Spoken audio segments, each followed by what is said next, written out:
Listo. Perfecto. Ya. A ver, vamos a sacarte para acá. ¿Ah? ¿Qué? Ya. Bueno, mira, hemos tenido hartos impases con este computador. No sé qué le pasa, pero vinieron de informática a tratar de arreglar. Y tuve que rehacer la PPT como en media hora. Así que si hay algún detalle, lo conversamos. Bueno, en relación a influenza aviar, hay varias cosas nuevas que han salido últimamente. Ustedes han visto en la prensa que han estado hablando, digamos, que está llegando esta nueva influenza a los animales, principalmente aves de corral y aves marítimos que son de tipo silvestre en Chile. En el hemisferio norte ha sido un poco diferente a qué tipo de aves ha afectado, pero en el fondo el concepto es el mismo. ¿Ya? Todo empezó en más o menos diciembre del año pasado, yo diría un poquito más allá. Acá dice enero-marzo, pero en realidad esto es como lo que hay registrado en el mundo de pequeños brotes de esta infección en aves, ¿ya? Esto empezó el año pasado, en enero-marzo, se concentró principalmente en hemisferio norte, en Norteamérica, y fue, como ustedes ven en el mapa, descendiendo progresivamente de Estados Unidos a México, a todo lo que es Centroamérica, Sudamérica, y ya se han descrito casos, se describen casos ya en marzo en Chile.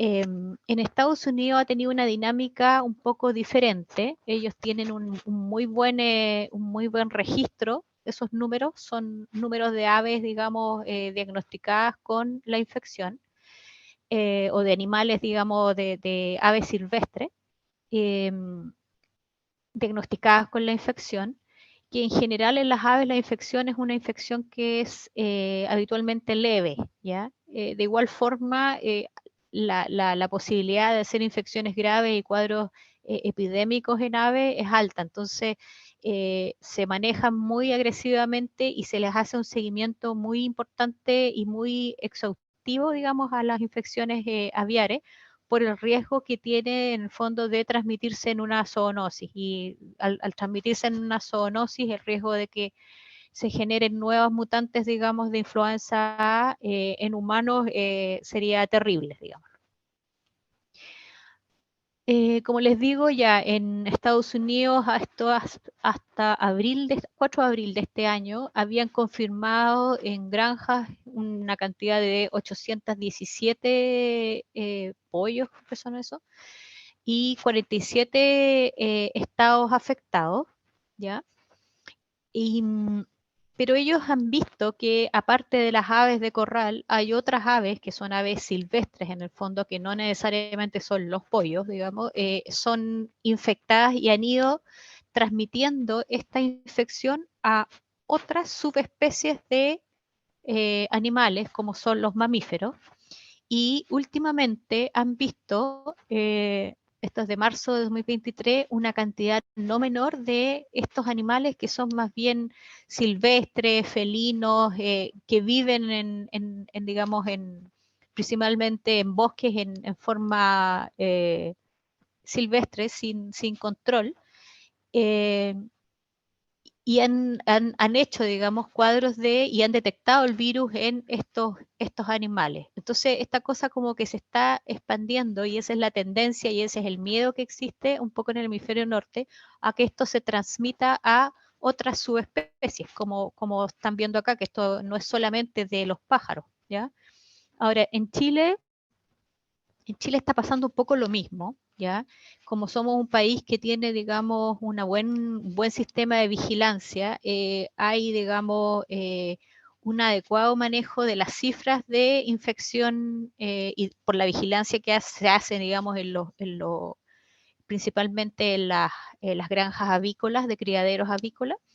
Hay una buena vigilancia, digamos, la infección a nivel de animales de granja o de corral o de patio, ¿ya? Pero no así de los animales silvestres como son las aves marinas silvestres, que es lo que principalmente ha afectado acá en Chile, y no sé si se acuerdan, pero hace poco salió una noticia de que había compromisos hasta de mamíferos como los lobos marinos que se encontraron muertos en Tocopilla, y había una discrepancia ahí entre quién recogía, quién no recogía a los lobos. Entonces tuvieron un buen tiempo estos cadáveres de lobos, que eran más de 150 lobos muertos en la región de Tocopilla, Antofagasta, en la costa de Tocopilla, Antofagasta, siendo también un riesgo para la población. Bueno, hay un poco lo mismo. Esto se debe netamente a la transmisión, a la migración de las aves. Sabemos que las aves migran desde el hemisferio norte al sur, ¿ya? Y se produce, digamos, una llegada de estas aves en periodos cálidos a Centroamérica y a Sudamérica. Y por eso la cosa desciende, digamos, y un poco así también se ha manejado el tema en otro tipo digamos, de brotes por virus tipo influenza en el Medio Oriente, cuando hubo, digamos, brote también por SARS-CoV-2, también inició un poco así, por la migración de aves, ¿ya? Pese a ello, bueno, en las aves, como digo, habitualmente las infecciones son de poco compromiso, en el fondo, de baja patogenicidad, pero el riesgo es cuando esto se dispersa y se descontrola en aves, porque se genera esto, pues, en el fondo, como una epidemia de gripe aviar en aves, ¿ya? Y ahí es re difícil de controlar si es que uno no mata a todas las aves enfermas. Ahora, en humanos, por suerte, este tema es súper poco frecuente. En Estados Unidos, hasta la fecha, creo que hay un caso que está notificado como tal. Y en Chile, por supuesto, ustedes saben que hay un caso nuevo que se presentó en Antofagasta ahora a fines de marzo. Bueno, entonces es una enfermedad que se produce principalmente en aves y por una influenza de la familia Orthomyxoviridae. Eh, Son habitualmente, en el fondo, virus de influenza no zoonóticos, o sea que no pasan al humano, pero en esta condición hay algunos subtipos de este virus influenza aviar que pueden pasar al humano y que son capaces de causar infecciones gravísimas con una mortalidad que va sobre el 30 o 50%. Y dentro de esos virus es importante recordar que el H5, el H6, el H7, el H9 y el H10 son de importancia clínica para el humano. O sea, estas cepas, estos subtipos de influenza A aviar pueden generar un cuadro gravísimo en el humano y como es el caso de este caballero de Tocopilla. Un poco recordar que las influencias, los virus influenza en el fondo se puede clasificar de diferentes formas. El virus influenza aviar es un tipo de influenza A que tiene, ¿se acuerdan? Estas proteínas que son la hemaglutinina y la neuraminidasa, que son dos proteínas que están en la superficie viral y que ayudan en el fondo a identificar a qué tipo de virus influenza A es. ¿Ya? Nosotros cuando hacemos una PCR solamente detectamos virus influenza A, pero no sabemos si es H1N1, H3N5 o una de estas variantes de gripe aviar. ¿Ya? Por eso es tan importante, digamos, el tener la historia clínica del paciente y el concepto, en el fondo, que esta cuestión es rara y se presenta netamente en personas que han estado en contacto con aves muertas o, digamos, ciertas condiciones de riesgo comunitario y de riesgo laboral que los hacen ser más propensos a este tipo de infecciones. Entonces tenemos 9 neuromeniasas, ¿ya? Y tenemos 16 hemaglutininas. Y importante que estas variantes, las que les nombré recién, ¿ya? Hay que saber que la principal que produce más problemas, digamos, y que hay que estar atento es la H5, la H7 y la H9, ¿ya? En aves, bueno, se clasifican en dos tipos de infección, las de alta patogenicidad, las IAAP, y las de baja patogenicidad, que son las más frecuentes. Lo que habitualmente se ve en aves es un cuadro como respiratorio alto, así un poco de polillo, y andan lentas, andan raras, ¿ya? Y Al final, cuando esto se detecta, como se sabe que esta patología es principalmente de corral y de aves, cuando se detecta en aves de corral, por supuesto que se les hace testeo y si sale alguna de estas positivas, bueno, hay que hacer un manejo de todas, digamos, las aves que están en contacto con esa y se matan, digamos. Y la idea en el fondo se hace un manejo en la granja o en el lugar donde se tienen concentrados estos animalitos y se les sacrifica porque el riesgo es altísimo de generar una pandemia, o sea, una epidemia, digamos, en aves. ¿Ya?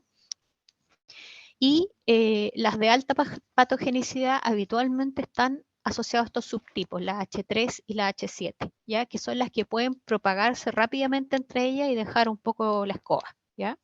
Y estas mismas variantes son las que pueden producir cuadros graves en humanos.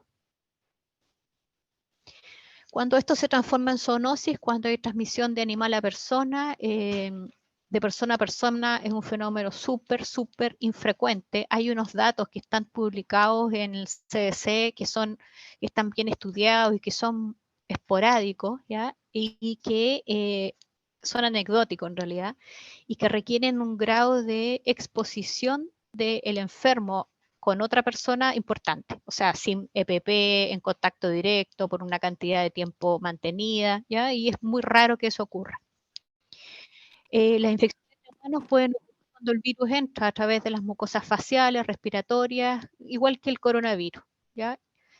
Concurren, por supuesto, con mayor frecuencia después de un contacto cercano, prolongado y sin protección con aves y animales infectados. Esto es cuando generalmente por ejemplo, en una granja avícola no se tienen todas las medidas de protección y hay criaderos que son, por ejemplo, informales o que no tienen suficiente resguardo en el manejo de este tipo de aves.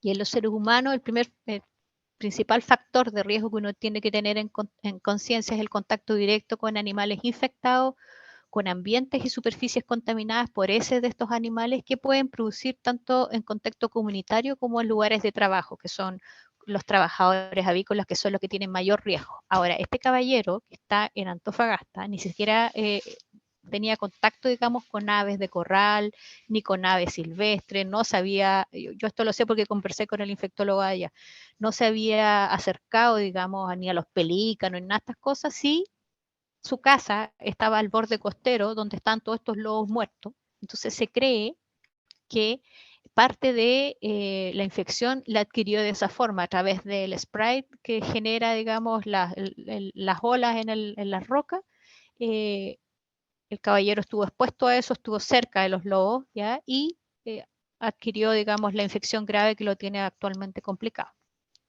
Ahora, el periodo de incubación en cuadros graves es corto, ¿ya? Entre 2 a 7 días.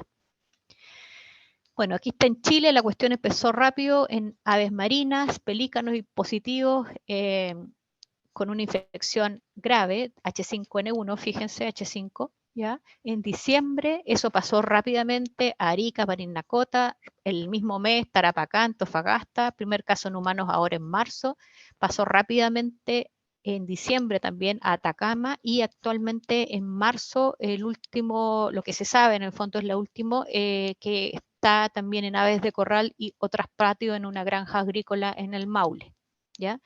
Tenemos solamente un caso en humanos diagnosticado a la fecha. MinSal ha hecho, yo diría que aquí faltan algunas, pero 2 o 3 más circulares donde hablan un poco de lo que les estoy contando y hay una última que habla de manejo y de un protocolo que tienen ellos de manejo de aves, principalmente de aves de corral, ¿ya? Para poder definir un poco qué, porque esta cuestión, nuevamente empezamos con las definiciones de caso, de contacto, ¿ya? Vamos a hablar un poquito de la fase episodia, que es que en el fondo la infección primaria del humano que pudiese estar en contacto con un ave que tiene una infección grave o un animal que tiene una infección grave por virus de influenza aviar. Y esta persona, el expuesto tiene una persona que ha estado en contacto directo con aves enfermas, moribundas, muertas o indirecto a través de fomites, productos de desechos como huevos, heces, orina, nidos de aves, agua contaminada con restos o desechos de animales sospechosos o confirmados con influenza aviar durante los últimos 7 días desde la verificación del hallazgo. Ahora, esta exposición puede ser ocupacional o comunitaria. ¿ya? La ocupacional, principalmente todos los funcionarios que trabajan en estas granjas aviares y manejan pollos o aves de transpatio que podrían estar infectadas. En el fondo se cumple esto ocupacional durante su ejercicio, trabajo informal, sin utilizar correctamente las EPP que son recomendadas y que debieran usar todos los trabajadores que trabajan con aves de corral o que les haya faltado alguna de las EPP. Y exposición comunitaria es cuando una persona cumple con la definición de expuesto, con lo que conversamos recién, pero que no trabaja con aves o puede tener aves de tipo recreacional. Por ejemplo, no sé, alguien que tenga una granja en el sur y que tenga patos, por ejemplo. ¿ya?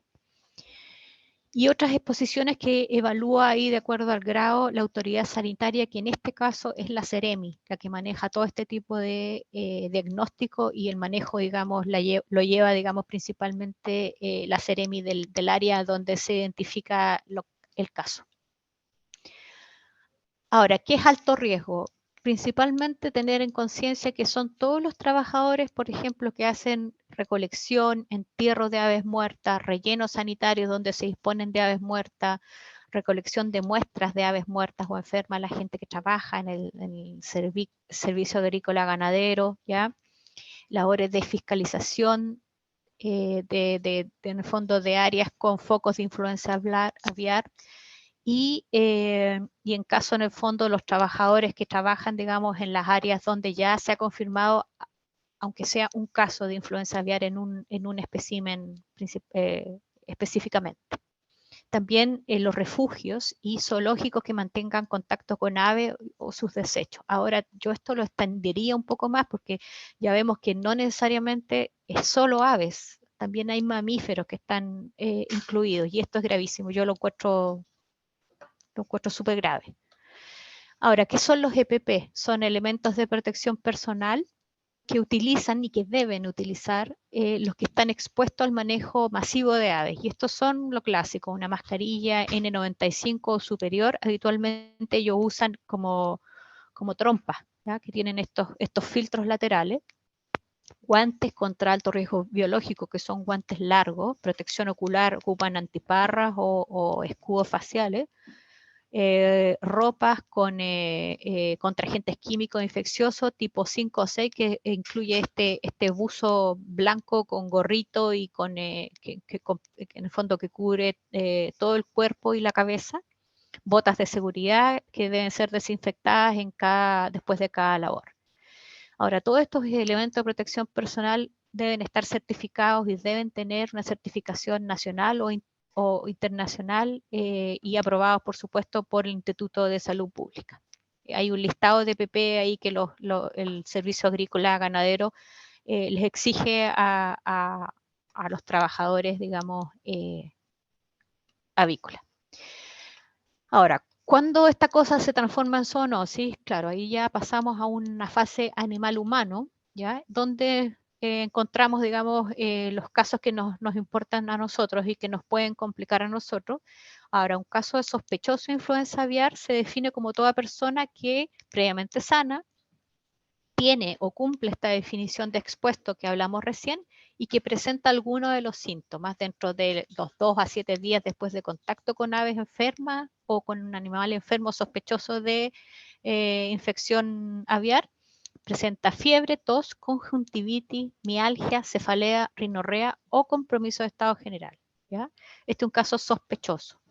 Después vamos a hablar de sospechoso, de caso sospechoso de enfermedad tipo influenza, el ETI, que es en el fondo un cuadro que tiene más fiebre, una fiebre ya sobre 38,5, con tos asociado a alguno de los síntomas siguientes, mialgia o enofagia, cefalea, más la definición de expuesto, que es lo que hablamos previamente. y un caso sospechoso de infección respiratoria aguda grave, ¿ya? A toda persona que requiere hospitalización con fiebre igual o superior a 38, tos, dificultad respiratoria que se considera taquipnea o saturación de oxígeno deficiente a FIO2 ambiental, y la definición, por supuesto, de expuesto. Y caso confirmado es todo caso sospechoso o ETI o infección respiratoria aguda grave que está confirmado por PCR específica para influenza aviar del Instituto de Salud Pública de Chile. Que se califica como contacto a una persona que estuvo en contacto con un caso confirmado o sospechoso humano de influenza aviar y que no está subtificada, o influenza A no subtificada. Ay, qué otro. En un espacio cerrado con una distancia menos de 1 metro por más de 15 minutos. Bien parecido a lo que veíamos en COVID, ¿ya? Pero esto netamente se basa en casos sospechosos, o sea que tiene la calidad de caso, el contacto, digamos, o sea, el caso tiene en el fondo calidad de sospecha porque tiene algún antecedente epidemiológico que lo hace sospechar que podría ser esto relacionado con lo que le está pasando, el cuadro actual, ¿ya? Ahora, ¿cómo se diagnostica esta cuestión? Bueno, la única forma de ser específico en el diagnóstico es a través de la PCR, ¿ya?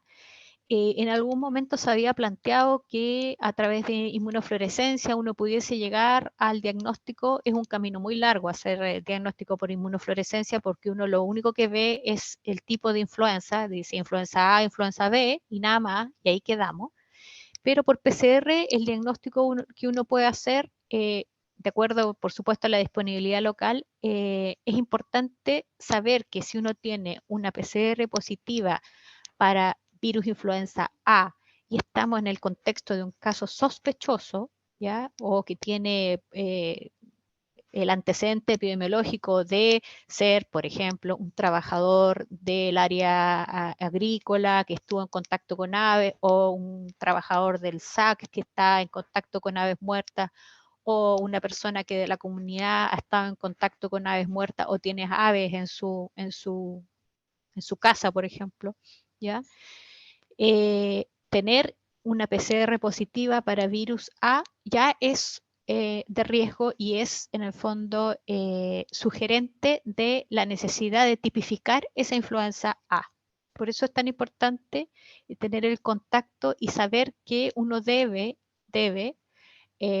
informar inmediatamente a Epidemiología Ceremi para que ellos hagan la vigilancia del lugar y además enviar esa muestra directamente a el ISP para que se haga la subtipificación, ¿no es cierto? Ya, esto un poco, si el resultado de la PCR en laboratorio regional o local da positivo influenza A y la subtipificación H1, H3 es negativa, también es importante saber que eso pudiese ser una H5 o una H7. Por eso es fundamental tener la sospecha epidemiológica, ¿ya? El envío de las muestras sospechosas debe hacerse de una manera segura. Hay una normativa que los laboratorios y nuestro laboratorio lo maneja muy bien. Si nosotros tuviéramos la necesidad de tomar una PCR, se hace a través de un hisopado nasofaringeo y se envía igual que una muestra para virus, para estudio de PCR viral, igual al ISP con un formulario especial que te pide los antecedentes epidemiológicos necesarios para poder plantear el diagnóstico.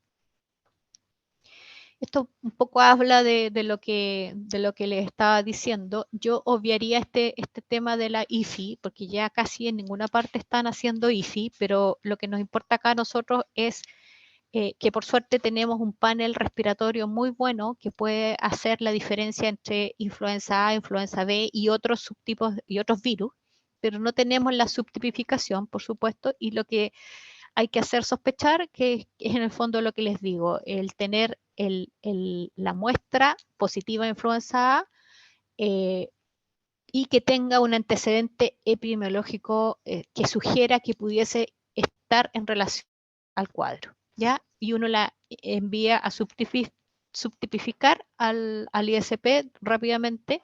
Hay algunos laboratorios que tienen la posibilidad de hacer la subtipificación y saber si es o no H1 o H3, que sería en el fondo el periodo previo antes de derivar al ISP, pero nosotros no tenemos esa posibilidad, ¿ya? O sea, siempre que tengamos una influenza A y tengamos el antecedente epidemiológico, esa muestra se va directo al ISP. ¿Se hace seguimiento de expuestos? Sí, a todos los expuestos identificados humanos se hace un seguimiento por 7 días, que es más o menos el periodo de incubación que este cuadro grave presenta. Y por supuesto se les indica cuáles son los síntomas de gravedad de los cuales deben estar atentos, que es como lo clásico, digamos, fiebre, malestar general, tos, dolor de garganta, dificultad respiratoria, conjuntivitis y síntomas gastrointestinales. Esto durante la primera semana de seguimiento y después se consideran en el fondo libres de riesgo, ¿ya? Bueno, ¿qué hacer frente a un caso sospechoso? Primero, notificar, porque si no nos llegan las penas del infierno. Este tema es súper importante. Notificar a la autoridad sanitaria de más, porque el caso, en el fondo, el evento de que sea una influenza aviar con compromiso grave en aves ya indica un riesgo para el humano. ¿Ya? Significa que ya hay una variante o un subtipo de influenza que puede generar problemas en humanos. ¿Ya? Entonces hay varios mails donde uno puede enviar, digamos, la sospecha y por supuesto avisar al equipo de infecciones que está activo durante la semana y si no, directamente a la Seremi. Ahora, ¿qué otra forma también hay de prevenir? Esto se sabe y se hace. Se indica vacunación en forma rutinaria frente a influenza estacional a los trabajadores agrícolas y específica también para influenza aviar. ¿Ya? Y con eso en el fondo lo que se hace es reducir la posibilidad de que hagan una coinfección, que es factible. Uno puede tener influenza B y una influenza aviar si trabaja, o una porcina si trabaja en manipulando pollo y eh, pudiese tener, digamos, pudiese existir la emergencia de un subtipo, digamos, de influenza con potencial pandémico.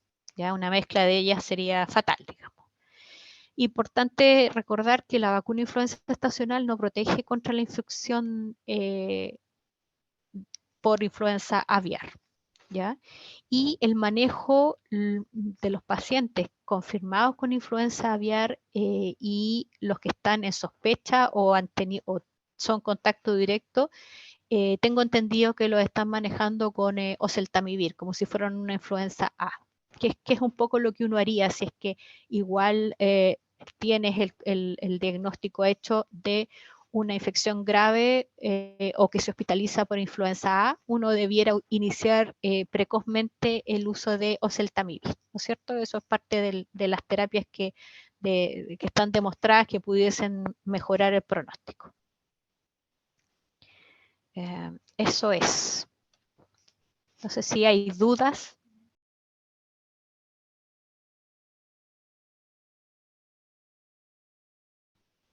Buenísimo, muchas gracias, doctora. Yo tenía la duda, el paciente que tuvo la infección y está hospitalizado, ¿en qué unidad está? ¿Es UCI, UTI, sala? UCI, no UCI. Está en ECMO. Ya, eso iba a preguntar. El Sí. caballero lo conectaron a ECMO el viernes pasado. Entonces se comportó como un distrés grave.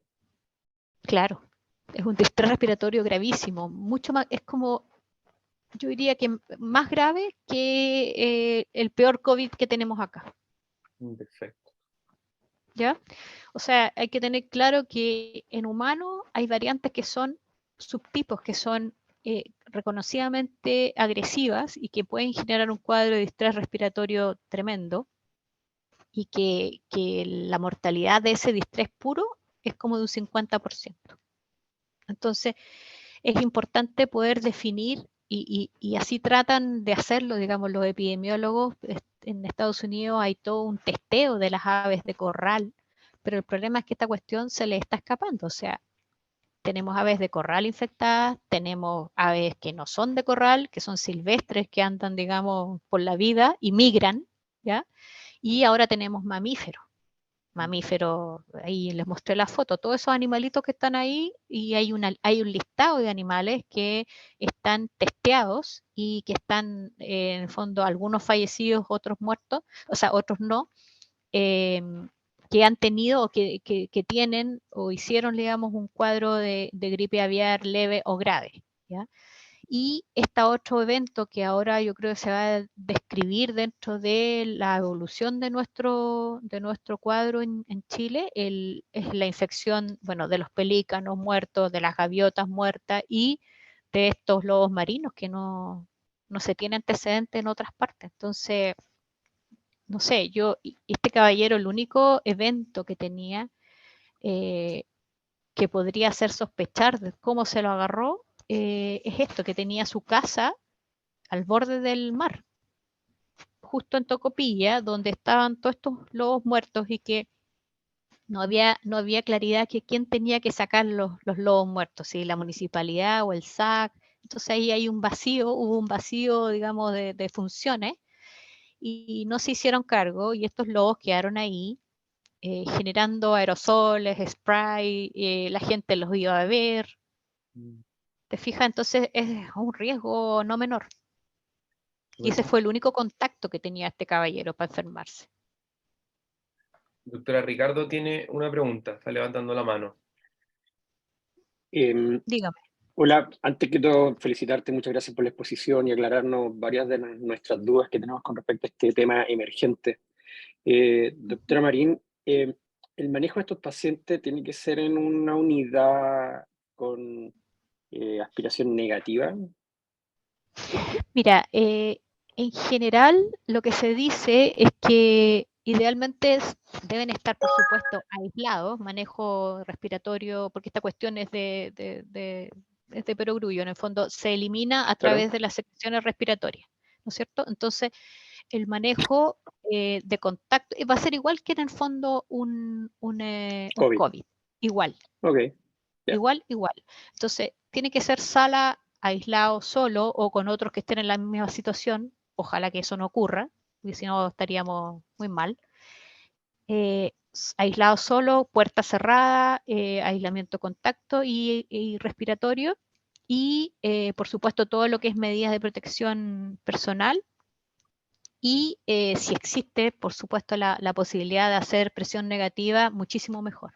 No sabemos ya, cómo se comporta entre humanos. Es súper rara, por eso les digo que hay una revisión del CDC y una exposición de los casos a través del tiempo y deben ser como unos, no sé, 10 casos de transmisión humano-humano, pero con un dato muy conocido de contacto prolongado, sostenido, sin EPP.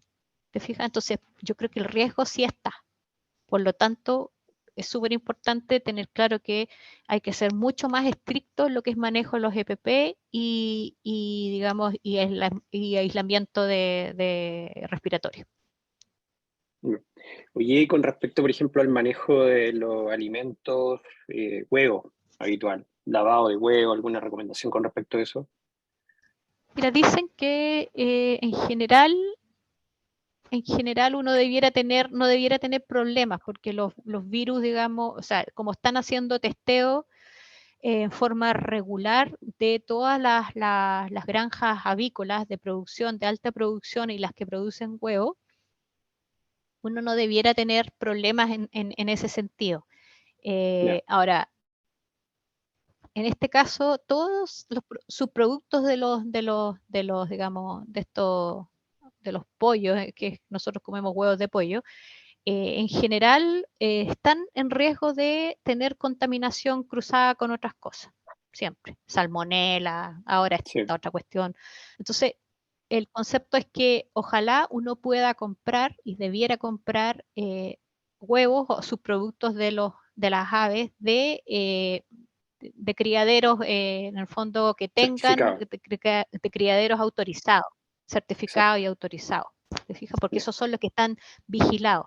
Y están ampliando mucho más la vigilancia hacia otro tipo de criaderos, porque siempre hay clandestinidad en esta cuestión, pues, y también están los huevos felices, toda esta cuestión que son súper ricos y todo, pero pudieran tener un escape por ahí. O sea, claramente que si hay un quiebre en el sistema, también puede haber infección hacia otras poblaciones de aves que a lo mejor tienen una vida un poco más libre, ¿me entiendes?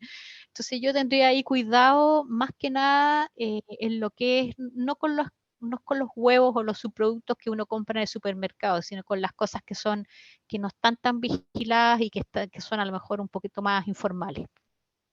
Perfecto. Muchas gracias, doctora.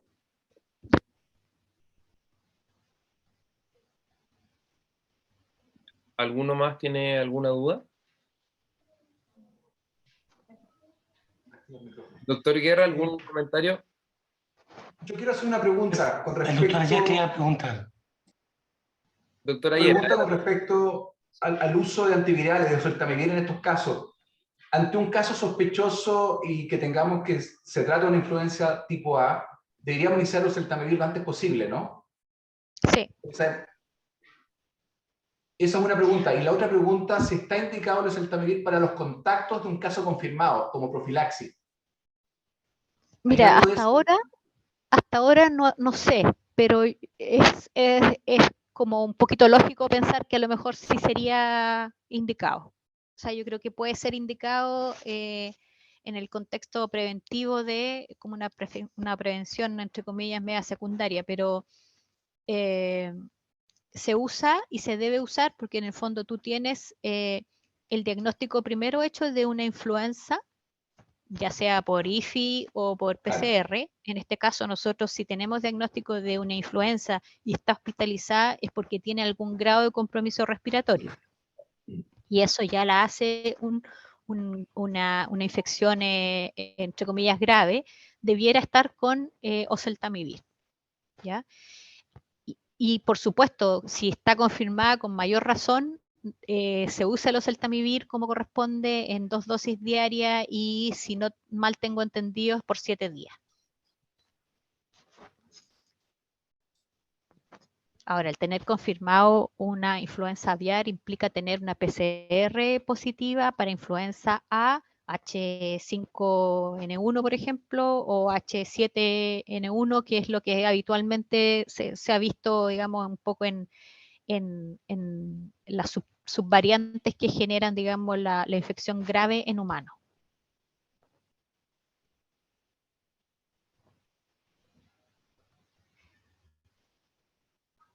Doctora, ¿cómo vamos Gloria, perdón, ¿Sí? muchas ¿Sí? gracias por la presentación. Yo sé que igual te la pedimos con harta premura. Con respecto a los pacientes que eventualmente podrían llegar a la UCI en distrés respiratorio, ¿se aconseja alguna medida diferente de la que habitualmente usamos en estos pacientes? Por ejemplo, en el COVID usamos dexametasona. En estos pacientes, ¿hay algo más que podamos hacer? O sea, aparte de manejo del distrés, el ECMO, que habitualmente va asociado a los casos graves, y casi todos los casos que están descritos en la literatura graves caen a ECMO. Corticoides se describe y el oseltamivir, no es más. Tratar de que no se infecten, en el fondo subinfecten por bacterias, digamos, que es lo que habitualmente pasa después de un periodo de ventilación prolongado, y el uso estricto, sí, de EPP, que eso sí que es fundamental, porque desconocemos la excreción del virus en humanos. O sea, se asume que como todos los virus, se concentran en las mucosas respiratorias. Ahora, los timings de esa concentración probablemente son parecidos a otros virus influenza que se concentran principalmente en la vía aérea superior los primeros días y después bajan y después desaparecen y dejan la escoba. Eso mismo, digamos, no lo sabemos bien con esta tipo de influenza, pero creemos que es similar a la influenza A y se debería comportar parecido. Entonces, por lo tanto, uno debiera tener estricto manejo de aislamiento y de uso de elementos de protección personal. Ahí cabe importancia en lo que es el uso de antiparras, que es lo que menos, el peor cumplimiento que la gente tiene es el uso del protector facial, de la barrera, digamos, que genera, digamos, la probabilidad que te permite, digamos, protegerte de la probabilidad de contacto por gotita. ¿Ya? Muchas gracias. Yo tengo una pregunta, doctora, para efectos del INT, ¿cómo vamos a hacer el diagnóstico? Aunque en general yo me imagino que muchos van a venir derivados desde afuera con el diagnóstico. Sí, lo más probable es que llegue con diagnóstico hecho para ECMO, para soporte. Entonces, siendo así, nada que hacer. O sea, si el diagnóstico está hecho, el manejo es lo que te digo, estricto en lo que es aislamiento y uso de elementos de protección personal, que posiblemente vamos a tener que mejorar los EPP en relación a esto de las antiparras que te digo, porque acá tenemos escudos faciales, y esto se supone que pudiese también, y sabemos que COVID también fue así, se puede dispersar como aerosol y eso, un protector facial, un escudo facial no te protege del virus. Y puede entrar por mucosas, puede entrar por conjuntiva. ¿Entiendes? Entonces es fundamental el cumplimiento de una buena, o sea, instalación y uso de buenos elementos de protección personal, certificados, una KN95, una N95 propiamente tal, un buen antifaz o antiparra, digamos, que cubran todo el ojo y que impidan, digamos, la entrada, digamos, de aire al área de la conjuntiva y cumplimiento de todo lo que es lavado de manos antes, después de manejo paciente. Y cumplir también el cerrado de puerta, que ahí estamos bien al debe. Claro, Estamos muy al debe claro, con eso. En especial los sí, pacientes que van a estar con cánula nasal de alto flujo, no invasivo. por ejemplo. Claro, esos tipos de pacientes, esos son de alto riesgo, porque tú sabes que el flujo ahí es altísimo en volumen de aire que reciben y por supuesto el riesgo de aerosoles es mucho mayor, muchísimo mayor. Entonces ahí aislamiento en pieza única, aislamiento con puerta cerrada, ¿ya? Entonces todo ese tema es un poco así.